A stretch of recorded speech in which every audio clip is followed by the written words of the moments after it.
Welcome back to my channel Prana's twins. అందరూ ఎలా ఉన్నారు? బాగున్నారా? నేను చాలా బాగున్నాను. ఈరోజైతే నేను బిర్యానీ మసాలా అయితే ప్రిపేర్ చేస్తున్నానండి. ఇదైతే మనకి చికెన్ బిర్యానీలోకి, మటన్ బిర్యానీలోకి, ప్రాన్స్ బిర్యానీలోకి అన్నిటిలోకి మనకి చాలా బాగుంటుంది. మంచి బెస్ట్ ఫ్లేవర్ అయితే వచ్చిందండి. ట్రస్ట్ మీ, చాలా అయితే బాగుంటుంది. ఈ ప్రిపరేషన్ అయితే మీకు చూపిస్తున్నాను, వచ్చేసేయండి. చూడండి, బిర్యానీ మసాలానికి కావాల్సిన అన్ని ఇంగ్రీడియంట్స్ అయితే నేను పెట్టుకున్నానండి. ఇవి అయితే నేను 3 టేబుల్ స్పూన్స్ అయితే తీసుకున్నాను. వచ్చేసి ధనియాలు, లవంగాలు, మరాఠీ మొగ్గ, సోంపు, జీలకర్ర, ఇది బిర్యానీ పువ్వు అండి. ఇది కంపల్సరీగా వేసుకోండి, ఫ్లేవర్ బాగుంటుంది. ఇది స్టార్ పువ్వు, ఇవి నల్లాలికలు అండి, ఒక 4 తీసుకున్నాను. సాజీరా, దాల్చిన చెక్క, మిరియాలండి. ఇవి వచ్చేసి మనకి జాజికాయ, జాపత్రి, యాలకులండి. ఇవి సపరేట్గా మనం గ్రైండ్ చేసుకోవాలి మిక్సీ జార్లో. ఇవి వచ్చేసి బిర్యానీ ఆకులండి. చూడండి, ఇవన్నీ ఇప్పుడు మనం రోస్ట్ చేసుకోవాలి లోలో పెట్టుకుని. నేను ఆల్రెడీ ప్రీ హీట్ చేసుకున్నానండి, ప్యాన్ ముందలే పెట్టేసుకుని లోలో పెట్టుకుని. ఎందుకంటే మనం ఇవి వేయించుకునేటప్పుడు ముందలే ప్రీ హీట్ చేసుకుంటే తొందరగా వేగుతాయి. ఇప్పుడు ఈ మసాలాలన్నీ మనం యాడ్ చేసేసుకోవాలండి.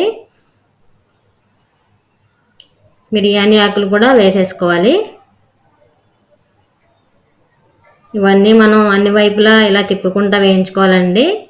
దగ్గరుండి లోలో పెట్టుకుని మనం ఇవన్నీ రోస్ట్ చేసుకోవాలి. హైలో అసలు పెట్టకూడదండి, ఇంకా మీడియం ఫ్లేమ్లో అసలు పెట్టకూడదు. కొంచెం ఎక్కువ వేగినా మనకి టేస్ట్ అనేది డిఫరెంట్ అయిపోయింది. లో ఫ్లేమ్లో పెట్టుకుని నిదానంగా అన్ని వైపులా వేయించుకోవాలి తిప్పుకుంటా గరిటతో.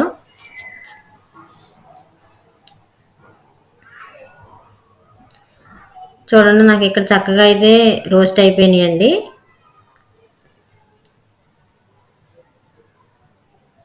ఇప్పుడు మనం ఒక ప్లేట్లో అయితే ట్రాన్స్ఫర్ చేసుకోవాలండి వెంటనే. ఆల్రెడీ మనకి ప్యాన్ అనేది ఇంకా వేడెక్కిపోయి ఇంకా మనకి మసాలాలన్నీ మాడిపోయే ఛాన్సెస్ ఉంటాయండి, ఈ దినుసులన్నీ. వెంటనే మనం ఒక ప్లేట్లోకి అయితే ట్రాన్స్ఫర్ చేసేసుకోవాలి. చూడండి, ఇక్కడ నాకు కొంచెం చల్లారిపోయినాక నేను గ్రైండ్ చేసేసుకుంటాను ఈ మసాలాలన్నీ. ఇప్పుడైతే మనకి చూడండి, జాజికాయ, జాపత్రి, యాలకులు అయితే మనం ఒకసారి మిక్సీలో గ్రైండ్ చేసేసుకుని పౌడర్ చేసుకుందాం అండి.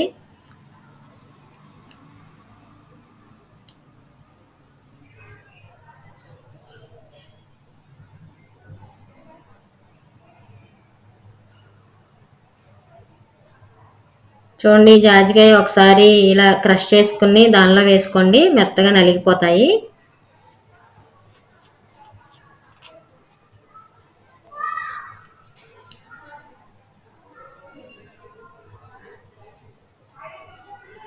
చూడండి, ఈ మాత్రం అయితే మనకు సరిపోయింది.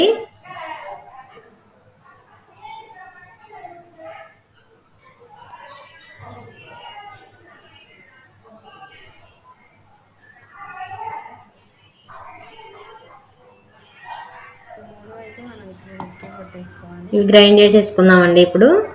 చూడండి, నాకు ఇలా మెత్తగా అయితే మనం గ్రైండ్ చేసుకోవాలండి. అసలు గరుగ్గా అసలు ఏమి ఉండకూడదు, చాలా మెత్తగా అయితే మనం గ్రైండ్ చేసుకోవాలి ఈ పౌడర్ అనేది. ఇది ఒక బౌల్లో అయితే నేను ట్రాన్స్ఫర్ చేసుకుంటున్నానండి. ఇంతకు ముందర మనం మసాలాలు కూడా గ్రైండ్ చేసుకుని ఇవన్నీ మిక్స్ చేసుకోవాలి నెక్స్ట్. చూడండి, నేను ఈ మసాలాలు కూడా నేను ఇప్పుడు గ్రైండ్ చేసేసుకుంటున్నానండి. చాలా మెత్తగా అయితే మనం గ్రైండ్ చేసుకోవాలి. చూడండి, నాకు చాలా మెత్తగా అయితే అయింది మసాలాలన్నీ. ఈ మాత్రం అయితే మనం మెత్తగా అయితే అవ్వాలి. ఇప్పుడు ఒక ప్లేట్లో అయితే మనం ట్రాన్స్ఫర్ చేసుకుందామండి.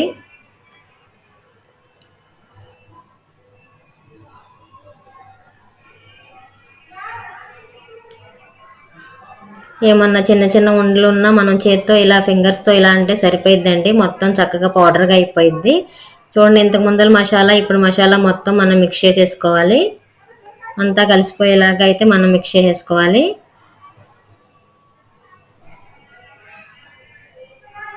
మిక్సీలో కొట్టడం వల్ల కొంచెం మనం ఇలా ఉండలుగా అనిపించిద్దండి. అవి మనం చేత్తో ఫింగర్స్తో ఇలా నలుపుకుంటే మనకి మెత్తగా చక్కగా అయిపోయింది. ఇలా మీ దగ్గర గ్లాస్ కంటైనర్ ఉంటే దానిలో ట్రాన్స్ఫర్ చేసుకోండి, పాడవకోకుండా ఉంటుంది మనకి పౌడర్ అనేది. స్మెల్ అసలు చేంజ్ అవ్వదండి. ఇప్పుడు ఎలా స్మెల్ వస్తుందో ఇంకా ఒక 3 or 4 months వరకు కూడా సేమ్ అదే చూడండి స్మెల్ అయితే వచ్చింది. కూడా రెడీ అయిపోయింది. ఇదైతే మనకి గ్లాస్ కంటైనర్లో ఇలా పెట్టుకుంటే 3 or 4 months వరకు మనకు చెక్కి చెదరదు.